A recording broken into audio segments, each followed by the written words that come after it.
Masih bersama saya dan juga Gus Yunan dalam program Interfaith di Mata Milenial Indonesia TV, Matanya Indonesia. Tadi Gus Yunan sudah sempat menjawab, mengeluarkan kalimat pertamanya, tapi kemudian saya cut karena harus iklan dan break terlebih dahulu.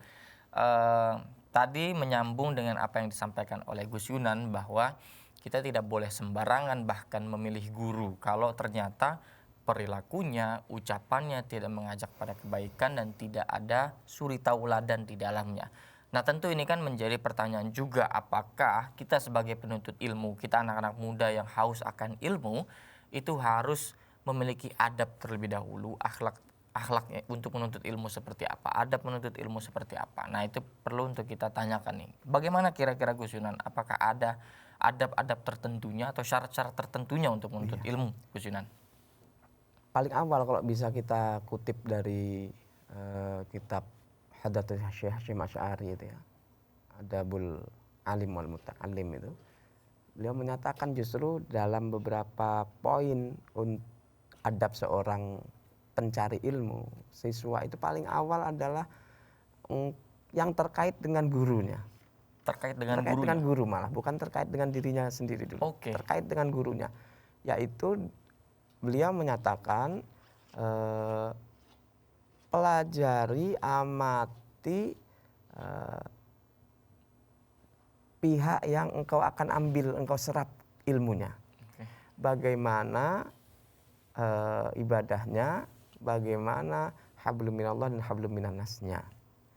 Karena dalam agama kita ilmu itu bukan sebatas berhenti di otak.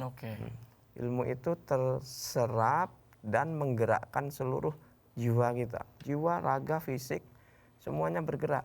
Nah, kalau kita terus nyari ilmunya kepada orang yang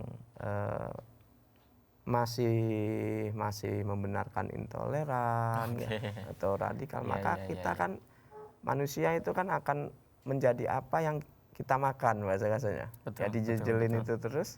Betul.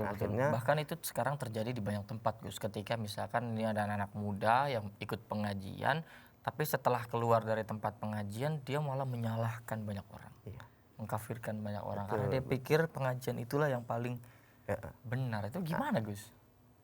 Karena apakah bisa dikatakan itu salah memilih tempat mengaji atau bagaimana? Betul. Bisa disebut begitu karena secara tradisi ya, kita tradisi keilmuan kita bahwa agama Islam ini tidak memisahkan antara ilmu dan amal.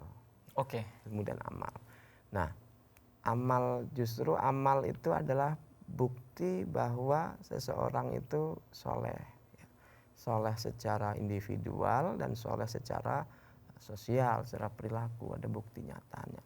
Makanya Imam Ibnu Athaillah tadi sudah saya singgung, la tashab man la yunhiduka haluhu wa la yadulluka 'alallahi maqaluhu.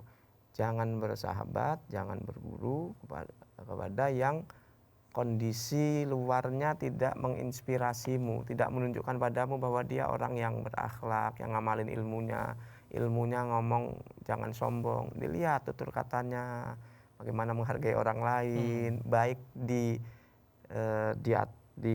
bumi, di dataran, maupun ketika di atas mimbar, maupun dalam bahasa sekarang dunia medsos. Itu bukti nyatanya di situ. Nggak boleh kita pisah-pisahkan merujuk pada seperti itu. Maka Hadats Syekh mengumpulkan pilih-pilih, poin paling nomor 1 itu pilih-pilih gurumu itu. Nah ini sudah disinggung oleh salafus soleh juga, pilih-pilih benar. Artinya misalkan ketika kita mendapatkan tempat belajar atau guru yang salah, kesalahan itunya juga akan mengalir terus-menerus dong, Gus? Terus-menerus, terwariskan. Akan terwariskan. Jadi man sanna fil islami, siapa yang mentradisikan keburukan lalu terwariskan terus-menerus terdaur ulang, maka dapat punishment keburukan yang sama terus. Jadi ada keburukan jariah lah ya. Kita kan sering mendengar banyak yang bisa menyelamatkan kita nanti kelak di akhirat adalah amal jariah tadi, amal baik yang terus menerus berjalan. Tapi kalau keburukan pun sama hukumnya begitu ya, Iya Gus? bisa, betul. Itu berarti Kan Nabi bersabda begitu ya. Man sanna fil islami sunnatan hasanatan falahu ajruha wa ajru man amila biha. Demikian pula ngajarin, menciptakan, men-create kebiasaan baru tapi yang buruk, maka dia akan dapat dosa-dosanya dari setiap yang melakukan terinspirasi dan bergerak. Jadi begitu potensi di situ itu. Nah, karena itu kita paling awal itu adalah satu, kalau bahasa sekarang itu milih mempelajari dulu. Sekarang di dunia zaman sekarang sudah bisa ya, kita lihat di internet, googling nama YouTube-nya, pelajaran-pelajarannya. Kemudian juga kita pelajari pondok pesantrennya, lembaga pendidikannya, silabusnya, kurikulumnya, kemudian ide-idenya, visi misinya kita pelajari kalau kita ingin menyekolahkan anak gini.